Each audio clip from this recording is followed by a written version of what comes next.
చాలా మంది 100 రూపీస్ పంపించారు, 10 రూపీస్ పంపిన వాళ్ళు. ఇది వ్యాపారం. ఈ ఛానల్ అమ్మేయాల్సిన పరిస్థితి వచ్చింది, అందుకే అడుగుతున్నా. చెప్పు. ప్లీజ్ అందరూ సపోర్ట్ చేయండి. మీరు కొత్తగా కనపడుతున్నారు, మీరు మారారు. మీ సపోర్ట్ తప్పనిసరిగా కావాల్సిన సిచ్యువేషన్ వచ్చింది. ఈ మాత్రం దానికి ఇంత షాక్ అవుతాడేంట్రా? ఇలాంటివి మా దగ్గర చాలా ఉన్నాయి. నా గురించి చెప్పలేదా బాబుకి? నేను ఒక బిజినెస్ స్టార్ట్ చేశాను, ఒక 65 lakhs దాకా పెట్టాను. నీకు సావేరా, కన్ఫర్మ్ నీకు సావే. అది ఆయన చెప్పినప్పుడు ఎందుకండి మరి అంతంత అమౌంట్లు పెట్టి ఒక స్టూడియో కోసం నేను అనుకున్నా, ఇంత అమౌంట్ ఎందుకు అయిందా? బాగైందా? ప్రతిదానికి ఓవర్ ఎక్స్ప్రెషన్.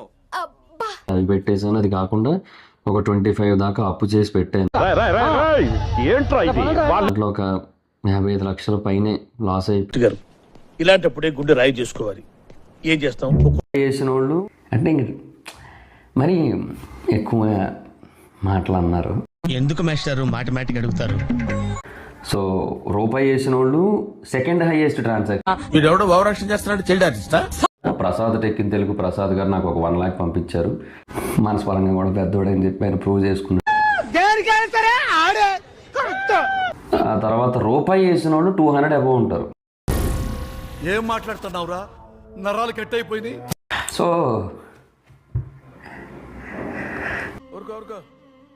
ఎద్దులో ఉన్న ఏడిస్తే దరిద్రంగా ఉంటది. ఒక రూపాయి పంపిన వాళ్ళు, తర్వాత హైయెస్ట్ ట్రాన్సాక్షన్ 1 రూపీస్. ఊరికే మా వాళ్ళకి ఉత్సాహం, కాన్ఫిడెన్స్ కాదమ్మా, కాన్ఫిడెన్స్ ఇద్దామని అన్నాము. ఆ కాన్ఫిడెన్స్ ఓవర్ కాన్ఫిడెన్స్ అయింది, దానికి ఏం చెప్తాం?